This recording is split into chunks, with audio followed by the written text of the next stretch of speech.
একেবারে গরিব এবং বেকার এক ছেলে অভিনবকে জোর করে বিয়ে দেওয়া হয়েছিল শহরের কোটিপতির একমাত্র কন্যা অনন্যার সঙ্গে এক অবিশ্বাস্য কারণে। অভিনব ছিলেন ঘর জামাই এবং তিনি কেবল তার স্ত্রী অনন্যার কাছ থেকে নয়, তার ভাই ও চাকরদের অত্যাচারও সহ্য করতেন। কেন সেই কালো বহু কোটি টাকার গাড়িগুলো এসে এই গরিব অভিনবকে নিয়ে যেতে চাইল, যার হাতে কেবল নিত্য প্রয়োজনের একটি সাদামাটা ব্যাগ ছিল? তার আসল সত্য কি? অভিনব কে? কি রহস্যটা আছে যা আপনাকে চমকে দেবে?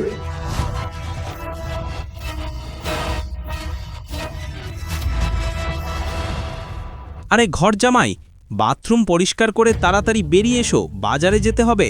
অভিনব জানতো যে এই চাকর বাড়ির অনেক পুরনো চাকর, যার সম্মান তার থেকে অনেক বেশি। হ্যাঁ ভাই। সার্ভেন্ট অভিনবকে 1000 টাকা এবং একটি লিস্ট দিয়ে বলল, দৌড়ে বাজারে যাওয়া এবং মালপত্র নিয়ে আসো। আর শোনো, অনন্যা ম্যাডামের অফিসের বন্ধু চিরাগ আজ আসছে, ওই যে রাতে ওর সাথে দেরিতে আসে। তুই তার স্বামী, তাই না? হ্যাঁ, এবার তোকেই তার খাতিরদারি করতে হবে। কি দেখছিস, যা। সার্ভেন্টের কথায় অভিনব রেগে যাচ্ছিল, তখনই তার ফোন বেজে উঠল। নম্বরটি দেখে অভিনব চমকে গেল। এটা একটি দুবাই নম্বর ছিল।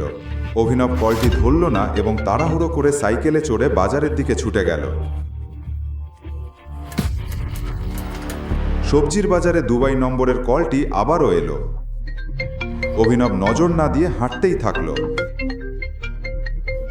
তখন ওই এলাকায় কুখ্যাত গাজ্জু ভাই তার পথ আটকে দিল। তিনি দেখেই বুঝলেন অভিনবটি গোবেচারা প্রকৃতির একটি ছেলে, তাই সে তাকে আরও বেশি বিরক্ত করতে শুরু করল। হেই, আমাকে ধাক্কা দাও কিভাবে? ভাই, তুই গাজ্জু ভাইকে ধাক্কা দিয়েছিস, এবার তোকে দাম চুকাতেই হবে। অভিনব তাদের অগ্রাহ্য করে চলতে চাইল, কিন্তু গাজ্জু ভাই তাকে ঠেলে দিল। কেন কেন তোমরা আমার সঙ্গে এমন করছো? ও প্রভু, ভাই এই তো সেই ঘর জামাই যার সুন্দর বউ আছে এবং যে একজন বিলিয়নিয়ার।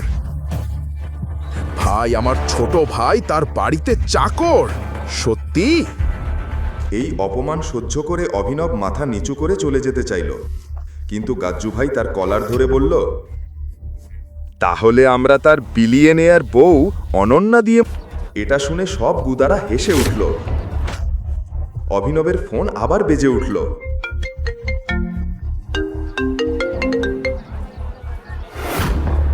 ওহ, এটা কি তোর বউয়ের ফোন? ওর মিষ্টি কণ্ঠ শুনতে দাও। তুমি আমাকে যা খুশি বলতে পারো, কিন্তু এই ফোনটা ধরিবে না।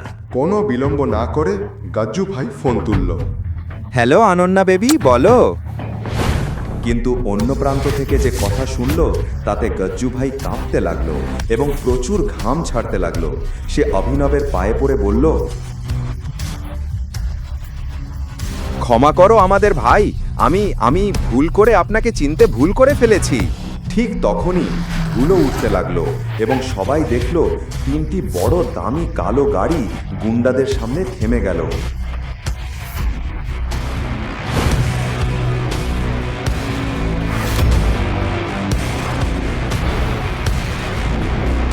বলেছিলাম না ফোনটা ধরবে না? ওরা আমার লোকেশন খুঁজে পেয়েছে। বাইক চালাও, বাইক চালাও। এটা বলে অভিনব এক গুন্ডাকে ধরে একটি বাইকে চড়ে দ্রুত চলে গেল। উপস্থিত লোকেরা বিভ্রাত হয়ে রইল। কেন ফোন ধরার সঙ্গে সঙ্গেই কালো গাড়িগুলো এসে পৌঁছালো? বাজারপত্র কোথায়? আমি একটা সহজ কাজ বলেছিলাম, সেটাও তুই করতে পারলি না। সত্যি বলছি অভিনব, তুমি বাজার থেকে শাকসবজিও আনতে পারলে না? জানো কি, যাও আমার ঘরের মাকড়সার জালগুলো পরিষ্কার করো।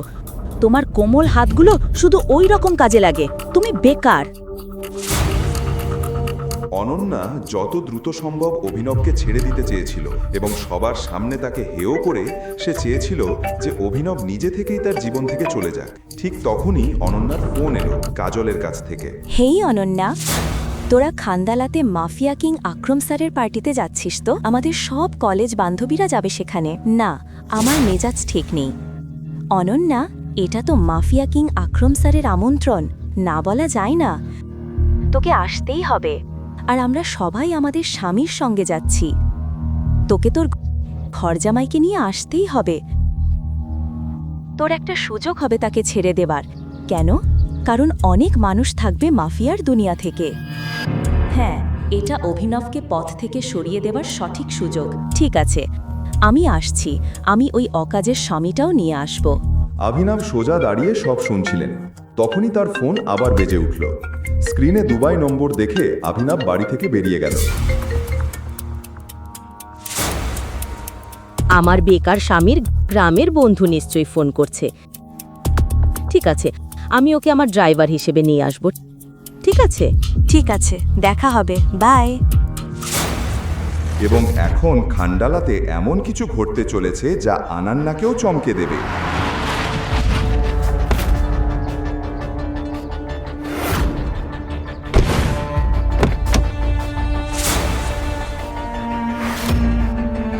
পরের দিন আনান্না অভিনবকে নিয়ে গাড়িতে করে খান্ডালা চলে এলো।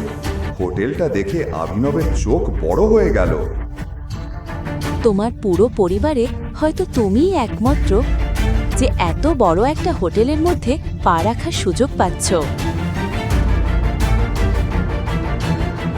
ঠিক তখনই অনন্যার কলেজের বেয়াদব ধনী বন্ধুবান্ধবরা সেখানে এসে হাজির হলো। তাদের মধ্যে রাজ নামের একটি অহংকারী ছেলেও ছিল, যে সবসময় অনন্যাকে ইমপ্রেস করার চেষ্টা করত। অনন্যা, এটা কি? তুই কি এই ট্রিপে স্বামীর বদলে নিজের চাকরটা এনেছিস? ওটা আমার স্বামী। কি? অভিনবের সাধারণ পোশাক দেখে অনন্যার বন্ধুগণ ও তাদের স্বামীরা মুখ বাঁকা ছিল, কিন্তু তাদের ধারণা ছিল না কি ঘটতে চলেছে। তখনই হোটেল ম্যানেজার এসে বলল, এক্সকিউজ মি স্যার, আকরম স্যারের পার্টি সন্ধ্যায়, তাই এখন লাঞ্চ আর ড্রিঙ্কসের বিল আপনাদের তরফ থেকেই পে করতে হবে। ওয়েটার যখন মেনু কার্ড নিয়ে এলো, তখন আরিয়ান নামের একটি ছেলে অভিনবকে ফাঁদে ফেলতে ঘোষণা করে, হে সবাই, আজ বিলটা অভিনবই দেবে। আমি এমন কিছুই বলিনি। চল সবাই তালি দি অভিনবের জন্য। এই চাকর যে মাসে ৬,০০০ টাকা করে পায়, আমাদের লক্ষের বিল দেবে। 1 মিনিটে কি হলো অভিনব বুঝতেই পারল না। আর অনন্যাও ভাবছিল, অভিনব এটা কি করলো? আমার কাছে আজকের বিল দেবার মতো টাকা নেই, আর এই অভিনব তো একেবারেই গরিব। আর হ্যাঁ বন্ধুরা, অভিনব একটি শর্তও রেখেছে। যদি সে আজ বিল দিতে না পারে, তাহলে রাজ অনন্যাকে নিয়ে যাবে। কি? অভিনব, তুমি নিজের সীমানা বজায় রেখে দাও বিট। আমি তোমার জিনিস নই যাকে বাজি রাখা যায়। অনন্যা, আমার কথা শোনো, আমি তো কিছু। চুপ কর, চুপ কর। অভিনব অনন্যাকে বোঝাতে চাইল যে ওকে ফাঁদে ফেলা হচ্ছে। আরে আরে আরে, বাজি ধরা হয়ে গেলে পিছিয়ে যাওয়া যাবে না। কি হলো? টাকা শেষ হয়ে গেল? ওয়েটার! রাজ অভিনবকে কথা বলবার সুযোগ দিল না এবং হোটেলের সবচেয়ে দামি খাবার ও ড্রিঙ্ক অর্ডার করাতে লাগলো। ঠিক তখন কাজলের চোখ পড়ল একটা বক্সিং রিংয়ে। হে রাজ, তুমিই তো কলেজের বক্সিং চ্যাম্পিয়ন ছিলে, তাই না? তাহলে আর কি, তোর এবং অভিনবের মধ্যে একটা লড়াই হওয়া যাক। আমাদের খাবার আসার আগে বিনোদনও হবে। এটা শুনে সবার আগ্রহ জাগলো, কারণ রাজ সত্যিই এক ভয়ঙ্কর বক্সার, যার নামে অন্য কলেজগুলো ভয়ে কাঁপত। রাজ এতদিনে 25 জনের নাক ভেঙে দিয়েছে। ঠিক তখনই অভিনবের ফোন বেজে উঠল। অভিনব স্যারের ফোন বাজছে। কে ফোন করছে? রাঘু কাকা। ওর বাড়ি থেকে নিশ্চয়ই বলছে, ওই অভিনব, তুই ঘর পরিষ্কার করে গেলি না তো? তাহলে কি বলছো? আমরা কি লড়াই করব? আজ আমরা জানবো অনন্যার জন্য কে সেরা, তুই না আমি। অভিনব, তোমার এখনো একটা সুযোগ আছে, না বলো? অভিনব, তোমার কি রাজের সাথে লড়াই করার সাহস নেই? অভিনব রেগে গেল এবং এখন বলল, আমি বক্সিং করব বন্ধুরা। তো আজ অভিনব মার খাবে আর আমরা খাবার। রাজও প্রস্তুতি নিয়ে রিংয়ে উঠল। অন্যদিকে আরিয়ান ও তার বন্ধুরা দামি ড্রিঙ্ক ও খাবার অর্ডার করা শুরু করলো। ঠিক তখন রাজ আক্রমণ শুরু করলো এবং অভিনবকে একটা জোরালো ঘুষি মারল। অভিনবের মুখ থেকে রক্ত বেরোতে লাগলো।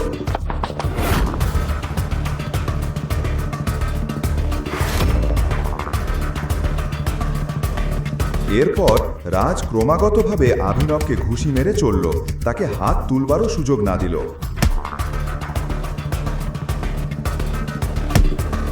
সবাই ভাবল অভিনব এবার শেষ। তখন হঠাৎ অভিনব লুটিয়ে পড়ল। বন্ধ কর অভিনব, আত্মসমর্পণ কর এবং এখনই বেরিয়ে এসো। ঠিক যখন অনন্যা এটা বলল, রিংয়ের বাইরে রাখা অভিনবের ফোন বেজে উঠল।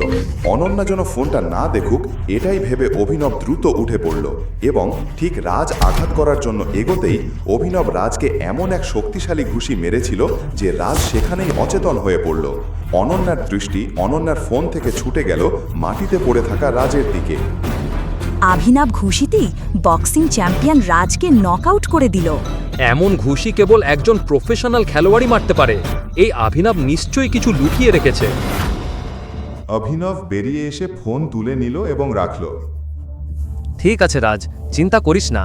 যদিও এখানে তোকে হারায়ও, আমরা বিল এমনভাবে বাড়িয়েছি যে ও 7 জন্মেও এটি পরিশোধ করতে পারবে না। স্যার, এখানে আপনার বিল 5,40,000। কিছু না, আমাদের অভিনব স্যার এখানে আছে, উনি সবার বিল দেবেন। কিন্তু ওয়েটার অভিনবকে দেখে বিভ্রান্ত হয়ে গেল। তিনি ওর পোশাক দেখে ঠিকই বিচার করে ফেলেছিলেন। স্যার, অনুগ্রহ করে রিসেপশনে আসুন।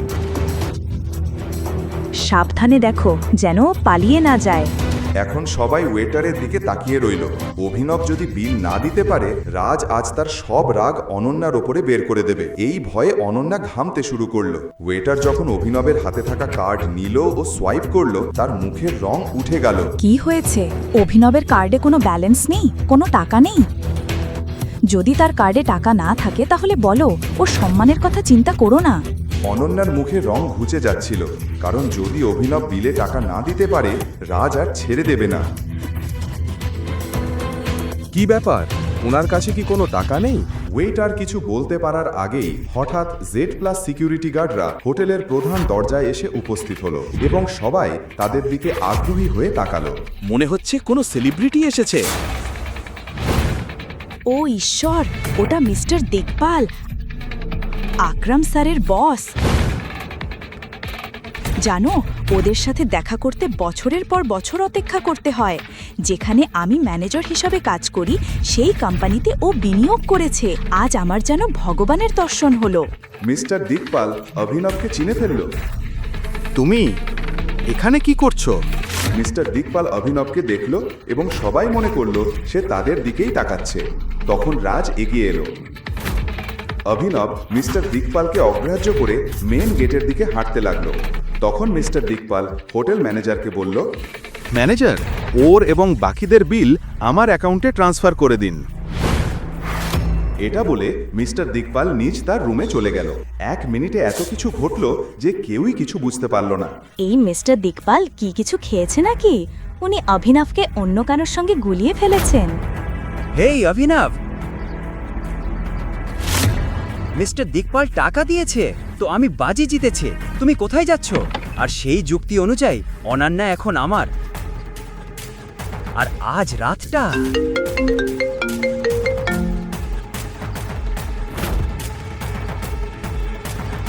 দেখো রাজ, ফোনটা দাও আমাকে।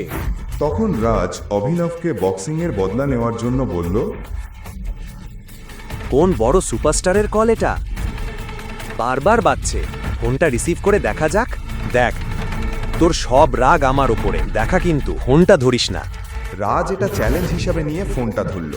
রাজ ফোনটা স্পিকার করে দিল এবং অন্য প্রান্ত থেকে একটা কণ্ঠ বলল, বস, আমরা আপনার লোকেশন পেয়ে গেছি। আমরা আপনাকে আনতে আসছি। কিছু গুরুত্বপূর্ণ আছে।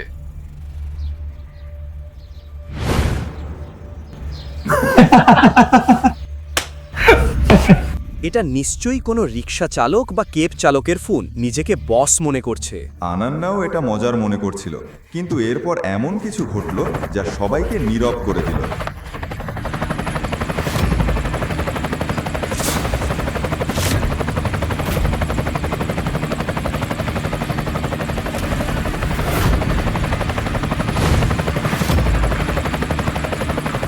আরে, ওটা তো কোটি টাকার হেলিকপ্টার। অভিনবের ট্যাক্সি কোথায়? এরপর অভিনব ফোনে কিছু বলল আর হেলিকপ্টারটা উড়ে গেল সেখান থেকে। ঠিক সেই সময় একটা ট্যাক্সি এসে অভিনবের সামনে দাঁড়ালো।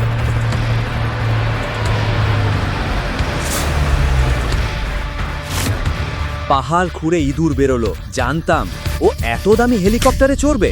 দেখো, ও ট্যাক্সি এসে গেছে। কিন্তু দুবাই থেকে বারবার ফোন আসা, এই দামি গাড়িগুলো আর হেলিকপ্টার সবকিছু একটা এমন গোপন সত্য ফাঁস করতে চলেছে যাতে আপনার গা শিউরে উঠবে। অভিনব তাড়াতাড়ি ট্যাক্সিতে উঠে চলে গেল। ঠিক তখনই রাজ আর বাকিদের মনে অভিনবকে নিয়ে সন্দেহ জাগলো। বন্ধুরা, কেউ জানে ও কোথায় গেল? নিজের বউকে খান্ডালাতে রেখে ও কার সঙ্গে দেখা করতে গেল?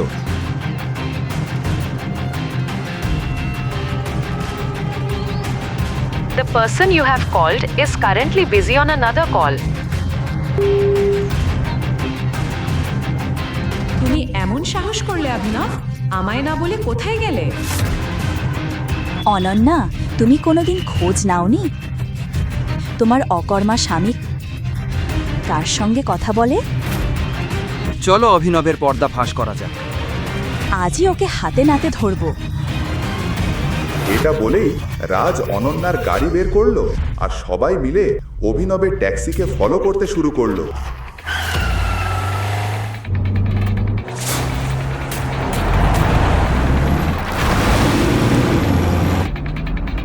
রাজ, তাড়াতাড়ি যাও। অভিনব, আজ তোকে ফাঁস করব। কোথায় যাস আর কি কীর্তি করিস সব বের করে ফেলবো। রাজ আর সবাই চিন্তায় ছিল যে অভিনব কোথায় যাবে আর কিভাবে ওকে ফাঁস করবে আর হত্যা করবে। কিন্তু তারা জানতো না আজ অভিনবের এমন পরিচয় তাদের সামনে ফাঁস হতে চলেছে যা তারা স্বপ্নেও ভাবতে পারেনি। অভিনব কি গরিব ছেলে যে শুধু গালাগাল খাওয়ার জন্যই জামাই হয়ে এসেছে, নাকি অন্য কিছু? কোথাও যেও না, সব গোপন ফাঁস হতে চলেছে। পুরো গল্পটি জানতে এখনই পকেট এফএম অ্যাপটি ডাউনলোড করুন, লিঙ্কটি রয়েছে বর্ণনায়।